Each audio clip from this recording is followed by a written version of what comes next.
Hello, today we are going to learn how to make a Suzette dishcloth. This is a full-size dishcloth here. I am going to show you a smaller sized version.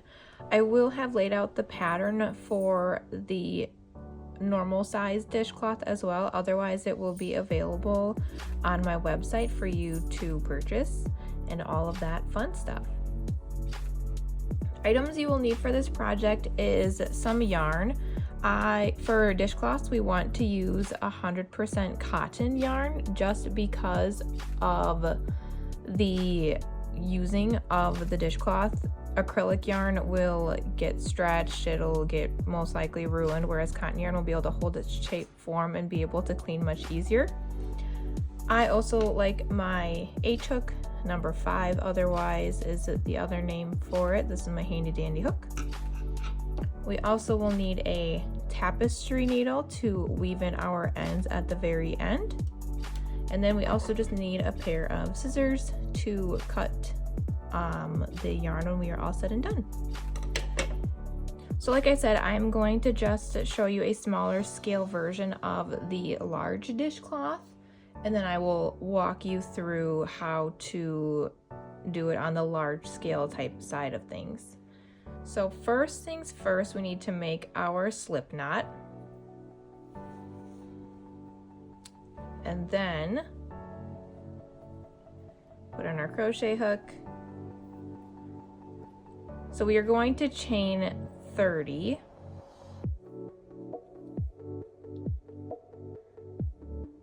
(31) actually, because we want a turning chain too.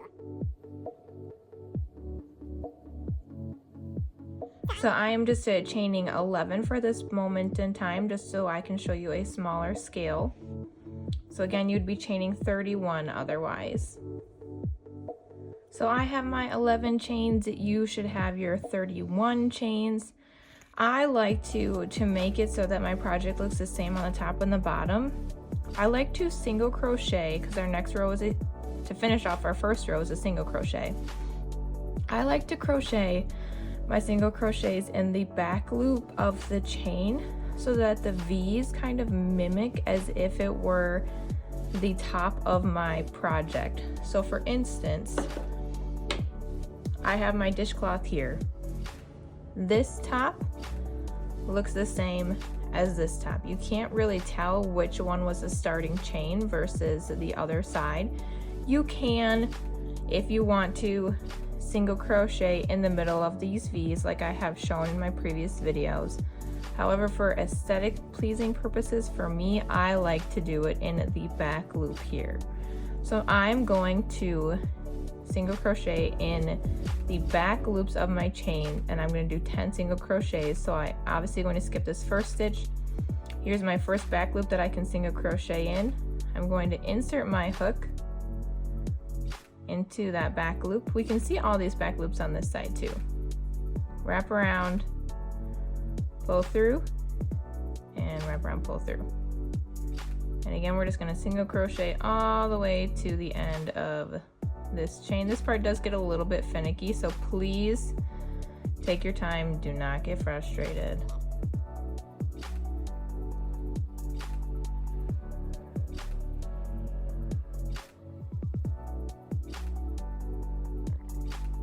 So I have a single crocheted in the back loops. As we can see, we still have V's on the top of my project here, as well as on the top of my project here. If I were to count my single crochets, I have 1, 2, 3, 4, 5, 6, 7, 8, 9, 10. You should again have 30. Remember, I'm making a smaller scale. Now, we're going to chain 1 and turn. We have this tail here. Some people decide to weave in all of their tails at the very end. I despise weaving my tails in. So I'm going to wrap this tail around on the top part of my yarn. So it looks kind of like this. And this is before I chain 1 to turn. I'm going to then chain 1 and then turn my work so that I'm working this way.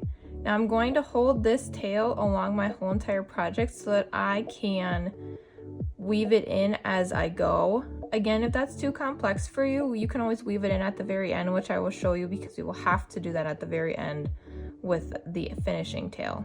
So we just completed row 1. For row 2, the pattern says to half double crochet in the next stitch. So my half double crochet is going to go right into here.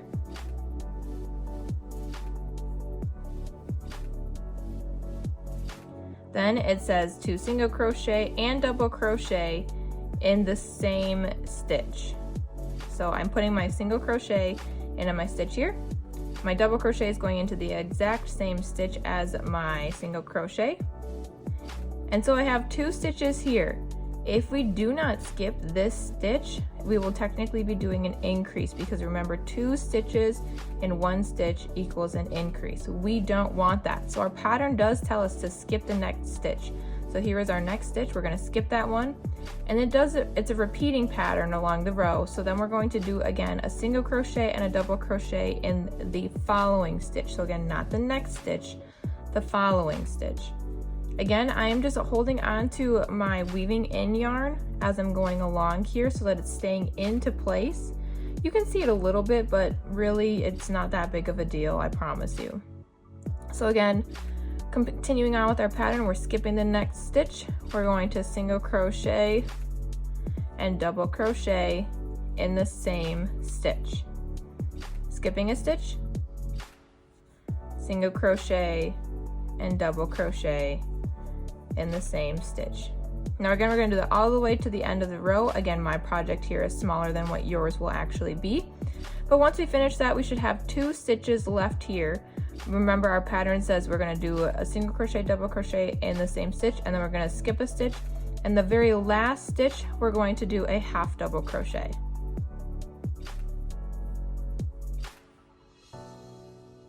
And that is row 2. To finish it off, we're going to chain 1 and turn. So then you're going to repeat this row until you have 19 total rows. So row 3 and 19, or row 3 to 19, excuse me, are going to be repeating this pattern, okay? So I'm just going to do a couple more rows here, and I will meet you once you have a total of 19 rows at the end of your project. So you should have a total of 19 rows for your dishcloth. Again, reminder, I am doing a smaller scale version here. So our 20th row after we chain 1 and turn our project says to single crochet along the top. So again, we're just going to single crochet along the top of our project.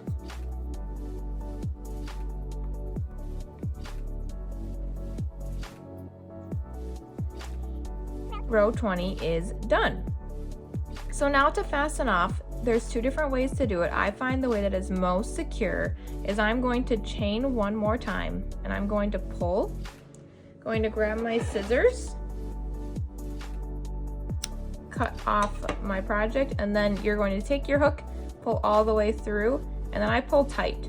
So you can see this little knot here. It's just an extra securement device, I think, so that your project isn't going to come all tangled. Now, if you remember, we weaved in as we crocheted along this other bottom row here. We weaved that in. So it's secure in this spot here. It's all weaved in. We don't have to worry about it. So we can just cut off the excess. We don't need it anymore. Okay. So now we have our top yarn here. I'm going to take my tapestry needle. I'm going to thread it onto my project. And then all I'm going to do is take my tapestry needle and go underneath my stitches.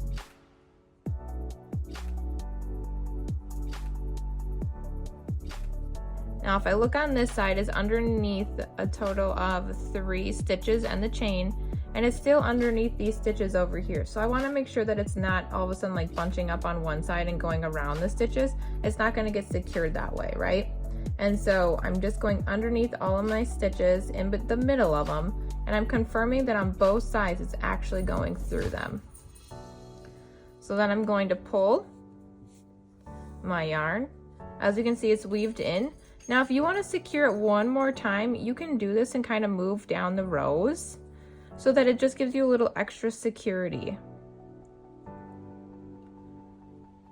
The ends should stay in place, but you know, sometimes when people are a little rough with their projects at the very end, and if we're scrubbing a lot of dishes, sometimes they can come undone, which is not fully what we want.